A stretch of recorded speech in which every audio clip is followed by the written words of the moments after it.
हमको कई दफ़ा उन एस्ट्रोनॉट्स के बारे में बताया जाता है जो स्पेस में गए और वापस आ गए। ऐसा हर एक सफ़र जो स्पेस के लिए किया जाता है वो अपने आप में ही एक ताकत का इम्तिहान होता है और ये एक बहुत बड़ा रिस्क भी होता है ज़िंदगी पर। लॉज ऑफ फिज़िक्स को नकारते हुए स्पेस में जाना एक ऐसा काम है जो हम में से हर कोई करना चाहता है, मगर हम इंसान वो पहले नहीं है कि जो स्पेस में गए थे, मगर इंसान पहले नहीं है जो स्पेस में गए और वापस आ गए। सबसे पहली दफा जो स्पेस में गया और वापस आ गया वो जानवर थे, कई मुख्तलिफ जानवर, चूहों से लेके बंदरों तक, जिन्होंने इंसानियत के लिए स्टार्स तक यानी के सितारों तक जाने का रास्ता खोला। मगर उन जानवरों के साथ क्या हुआ, साइंसदान इस बारे में बात करना पसंद नहीं करते और इसके पीछे खास वजह है। इससे पहले कि हम इंसानों को स्पेस में भेजते, हमको ये पता लगाना था कि स्पेस कैसे असरअंदाज होगी लिविंग बींग्स के ऊपर। मगर हम शुरू में ही इंसानों की जिंदगी को खतरे में नहीं डाल सकते थे।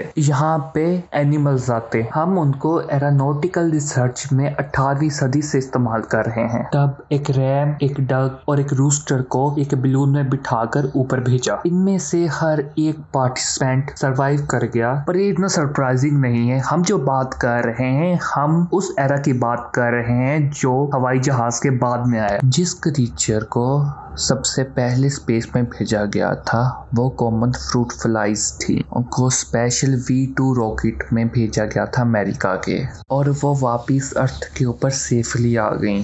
जो ओवरलॉर्ड था वो इतने छोटे से क्रिएचर को इतना ज़्यादा फर्क नहीं डाल सकता था। फिर बाद में एक मॉन्की को स्पेस में भेजा गया। ये ज़रूरी था माइक्रोग्रेविटी के इफेक्ट्स जानने के लिए ऑन वर्टिब्रेट ऑर्गेनिज्म, और मॉन्कीज के अलावा इंसानों के करीब तरीन और कौन सी चीज हो सकती है। जो सब्जेक्ट था उसकी स्पीशीज का नाम था रीसेस मकाक, उसका नाम रखा गया था Albert the second. Albert the first भी वो पहला क्रिएचर हो सकता था जो आसमान पर गया यानी कि स्पेस पे गया, पर लेकिन उसका जो रॉकेट था ना वो इतना हाई नहीं गया था, मतलब लोअर ऑर्बिट में ही था। और जो डॉक्यूमेंट्स थे रिलेटेड टू एल्बर्ट 2 फ्लाइट वो मिसिंग हो जाते हैं, और इसके पीछे ये वजह है कि जो एल्बर्ट 2 की फ्लाइट थी ना वो बहुत ही दर्दनाक थी, क्योंकि वापसी के दौरान उसका पैराशूट नहीं खुला और वो क्रैश कर गया। और वो पहला नहीं था। उस टाइम कई मॉन्कीज को स्पेस में भेजा जा रहा था और उनको कई डिफरेंट किस्म के सेंसर्स लगाए जाते डेटा हासिल करने के लिए, और उनको ऊपर भेजने से पहले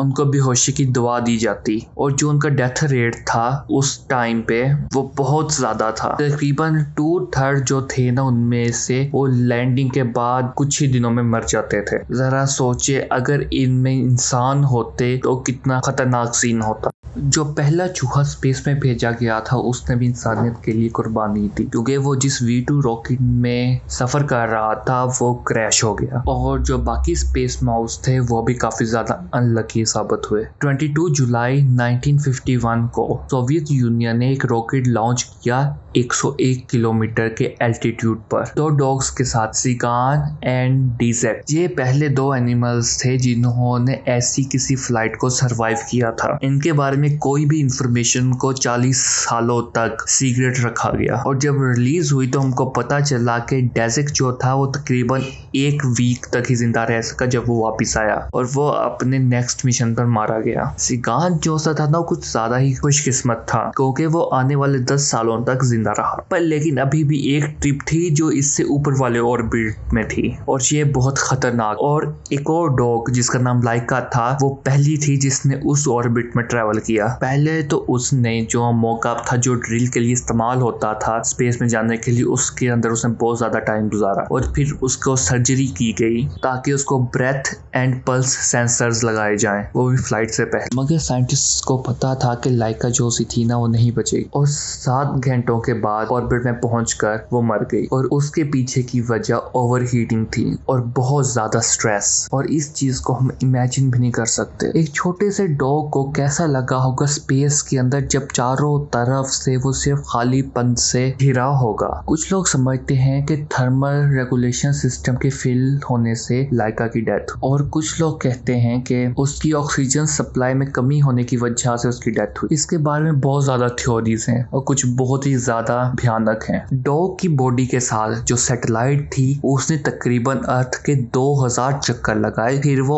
ऑर्बिट में ही फिर एटमॉस्फेयर में ही जल के खाक हो गई। लोगों को कहा गया कि लाइका जोसी है ना वो अभी भी जिंदा है, मगर जो सच था वो बहुत देर के बाद सामने आया। लाइका की फ्लाइट के बाद साइंटिस्ट ने dogs, monkeys, rabbits, frogs and mice को उस ऑर्बिट में भेजने की कोशिश की और उनमें से काफी ज्यादा तो ग्राउंड से भी नहीं उड़ सके क्योंकि उनके रॉकेट से लॉन्च के दौरान तबाह हो जाते थे। मगर इस चीज ने साइंटिस्ट को रोका नहीं। लाइका की दर्दनाक मौत के बाद साइंटिस्ट ने और डॉग्स को भेजने का फैसला किया। उनको 2 बड़ी प्यारी सी फीमेल डॉग्स की जरूरत ताकि वो टीवी पर ज्यादा अच्छी नजर आए और तस्वीरों में भी। इसके लिए मर्द डॉग्स की नस्ल में से बेल्का और स्ट्रेल का यूज किया गया और काफी ज्यादा ट्रेनिंग करने के बाद उन्होंने तकरीबन 25 घंटे अर्थ के ऑर्बिट में गुजारे और इसके बाद वो अर्थ के ऊपर जिंदा और सही सलामत वापस आ गई और इस सफर ने बेल्का और स्टेल्का को स्पेस का स्टार बना दिया।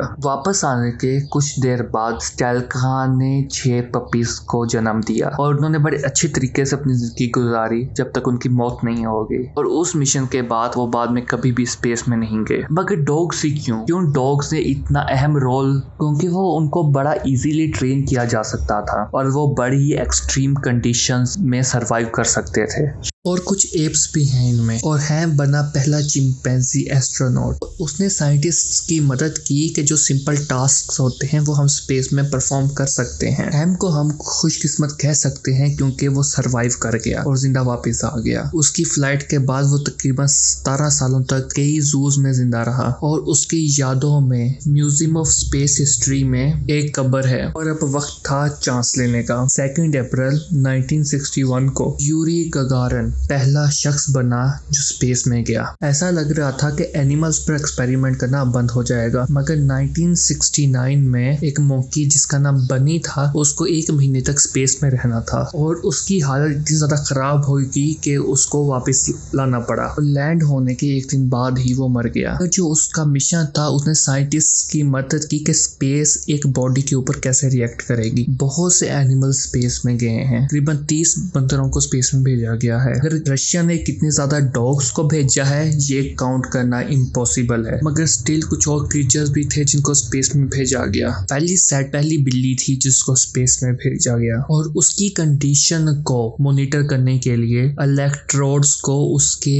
दिमाग में इम्प्लांट किया गया ऑपरेशन करके और ये बिल्ली स्पेस में गई, 0 ग्रेविटी पर गई और वापस भी आ गई जिंदा। फ्लाइट के बाद उन्होंने फेलिसेट को कई महीनों तक स्टडी किया और उसके बाद बदकिस्मती से वो मर गई। और इंटरेस्टिंग फैक्ट ये है कि जितनी भी कैट्स ने उस स्पेस प्रोग्राम में हिस्सा लिया था उनके कोई नाम्स नहीं थे। इसलिए किया गया ताकि साइंटिस्ट एनिमल्स से अटैच ना हो जाएं। फेलिसेट को भी उसका नेम उसके जिंदा बच जाने के बाद दिया गया। टर्टल्स ने भी यानी कछुओं ने भी स्पेस को फतह करके आए हैं और ये पहले क्रीचर्स थे जो चांद का चक्कर लगा के आए हैं। बायोन 7 में 10 छिपकलियां थी और उनके आगे वाले हाथों को काट दिया गया था और इसने साइंटिस्ट की मदद की कि उनका जो रीजनरेशन रेट था उसको कैलकुलेट करने में स्पेस में। और 1990 में चाइना ने गिनी पिग्स को स्पेस में लॉन्च किया और उसके बाद से मैमल्स को इतना ज्यादा स्पेस में नहीं भेजा गया। आजकल वो इंसेक्ट्स को, फिबियंस को